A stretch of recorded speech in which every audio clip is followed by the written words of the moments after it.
So ayun guys, no, magandang buhay Pilipinas, magandang buhay po buong mundo. So for today's video mga ka-showing ay meron po tayong bidyong panonoorin, no, kung saan binanatan po ni Congressman Castro, no, sa ating pong Pangulong Bongbong Marcos mga ka-showing. To bago po tayo natin panoorin at video na ito, ay hilingin ko sana ang inyong suporta mga ka-showing, no. Please subscribe, like and share po ng ating video para updated po kayo lagi sa mga bago kong upload na video. So ayan, huwag na natin patagalin pa mga ka-showing. Panoorin na po natin itong video na ito. There any objection? Hearing none, the speech of Honorable Raul Manuel is referred to the Committee on Rules. Majority Leader.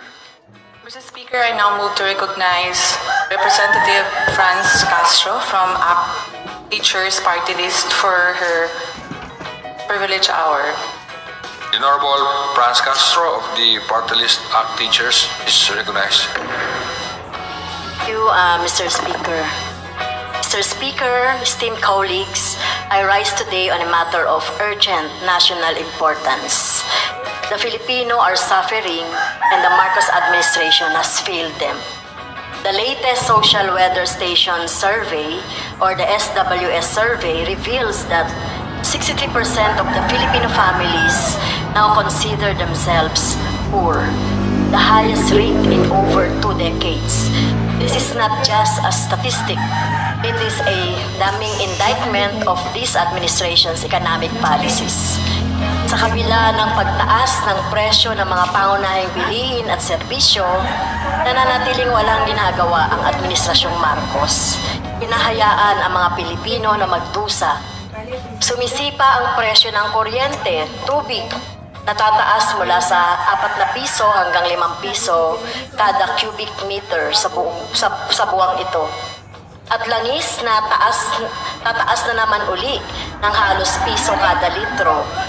Tataas ang pamasahe sa LRT na aabot ng 12.50 or 12 pesos and 50 centavos sa maximum, at may pagtaas na naman ang premium ng SSS. Pero sinasabi ng Malacanang na pabayaan muna ito. Anong klaseng gobyerno ang pumapayag na maghirap ang kanyang mamamayan? The situation is particularly dire in Mindanao, where self-rated poverty has reached a staggering 76%. So this region, a vital agricultural hub that feeds the nation, has been grossly neglected. Farmers and fisher folks are struggling to survive as the government prioritizes massive importation over local production. The rice tariffication law has devastated our rice industry, leaving farmers unable to compete with the cheap imported rice. Meanwhile, the National Food Authority's original mandate to establish the food prices has been gutted, leaving our people vulnerable to exploitation. Dapat na ibasura ang rice tariffication law at ibalik sa kagyat ang original function ng National Food Authority. Hindi na ubra ang 60 pesos maximum suggested retail price ng bigas, lalo pa itong nag-aanyaya ng pagsasamantala, Mr. Speaker. The Marcos administration's reliance on temporary aid and band-aid solution is not enough. We need long-term structural reforms to address the root causes of poverty.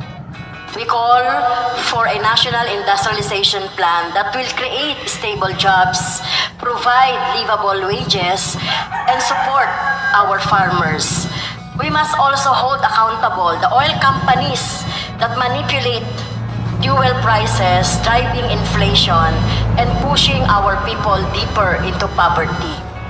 With the aim of lowering oil prices in the country, Malacanang should certify as urgent the lower oil price bill packages, which is as follows: House Bill 400 to lower oil price bill, House Bill 3003 or the renationalization of Petron Bill, House Bill 3004 or the unbundling oil prices bill, House Bill 3005, the centralized procurement of petroleum bill, House Bill 3006 to regulate the downstream oil industry. These bills were first filed by Bayan Muna Party List in the previous Congresses and hopes that now they will finally be enacted to stop runaway oil prices. The government's failure to address these issues is compounded by its mismanagement of public funds.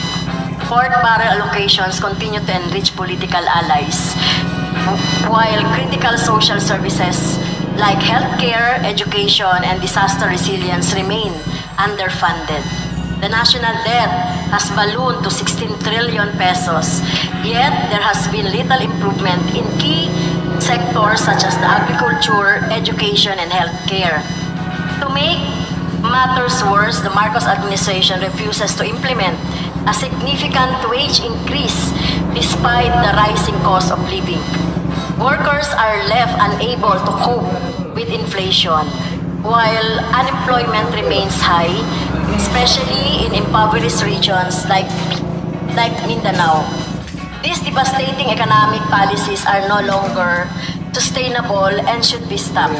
Port barrel spending must be abolished and funds must be redirected to strengthen the basic services such as healthcare, education, and disaster resilience.